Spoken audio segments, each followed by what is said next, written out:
Ma chérie, que la pauvreté et la famine ne te rendent pas bordel. Il faut te chercher.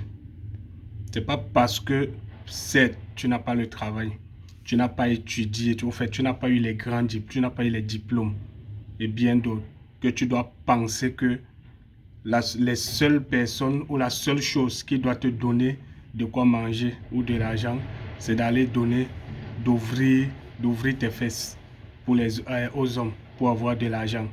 Non, préserve ta dignité. Préserve ta dignité. Mais je ne vais pas sortir de là en ne proposant rien. L'une des choses que je peux te dire à toi qui te trouves dans cette situation, vous pensez que nous autres, les hommes, par exemple, les hommes, que beaucoup de femmes frustrent. Tu es élève, tu es étudiant, tu veux telle fille, mais elle te dit que tu n'es pas à son niveau. Quel niveau d'ailleurs? Tout pour elle, c'est qu'elle veut quelqu'un qui va lui donner de l'argent. Mais l'une des choses que je vais d'abord te dire, c'est que nous les hommes, quand on nous frustre, on peut se battre pour pouvoir avoir ce qui va, en plus de notre attirance physique, attirer aussi les femmes. Maintenant, toi la femme qui est dans cette situation, la première des choses que tu as à faire, c'est de limiter tes besoins. Donc, tu ne peux pas être celle-là qui n'a pas l'argent, qui n'a pas de diplôme, et puis c'est toi qui cherches à avoir des gros téléphones. C'est toi qui cherches à avoir les perruques qui coûtent, même si c'est 2000 francs, que tu ne peux déjà pas avoir. C'est toi qui cherches à avoir des chaussures qui coûtent cher. En fait, les choses de luxe ou les choses qui vont te demander à sortir de l'argent que tu n'as déjà pas. Tu dois limiter tes besoins. À partir du moment où tu vis d'abord même chez tes parents, tu n'as pas je peux dire, de charge. Et même si tu en as, ça doit cultiver ton intelligence ou ta sagesse à pouvoir faire des choses qui vont te permettre de préserver ta dignité.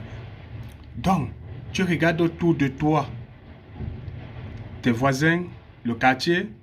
Est-ce qu'il y a une maman, est-ce qu'il y a une personne qui mène une activité, par exemple, qui ne va pas nécessiter à ce que tu aies des diplômes ou une formation très avancée pour pouvoir l'exercer aussi? Il y a une maman du quartier, par exemple, qui fait des beignets haricots. Il y a une maman du quartier qui fait du restaurant, le tourne d'eau.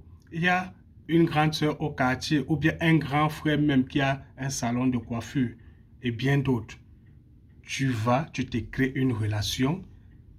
Là-bas, tu demandes en toute humilité à vouloir apprendre de comment ça se passe. D'abord même à offrir ta main d'œuvre. Ta main d'œuvre, tu expliques ta situation. Ce qui est sûr, personne ne sera indifférent à ton problème. Ils vont t'apprendre le travail. On va même te dire, celle peut-être qui a le restaurant ou autre, tu peux aller, tu es serviable, tu laves les assiettes et tout. Tu as ton repas le matin, le soir ou alors à midi aussi. Elle pourra te donner, même si c'est un 100 francs, un 200, tu gardes. Tu commences à apprendre comment est-ce que ça se fait. Mais quand tu auras la compétence, ne viens pas lui faire une concurrence déloyale.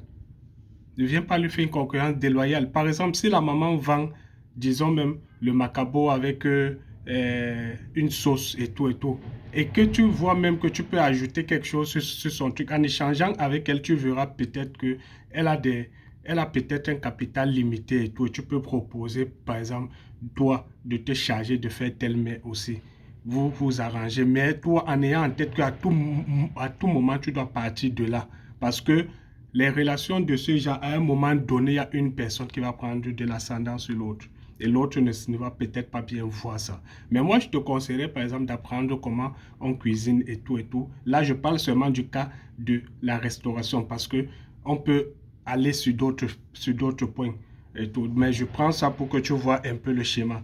Tu apprends et ensuite tu commences à réfléchir de comment est-ce que tu peux aller ouvrir la même chose dans un quartier voisin où il y a une population qui a besoin de ce service-là.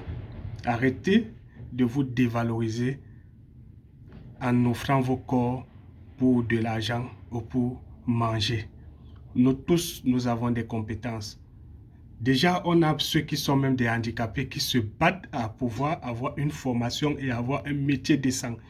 À plus forte raison, toi qui as tes 4 membres, tu es debout, tu parles. Donc, il faut arrêter ça.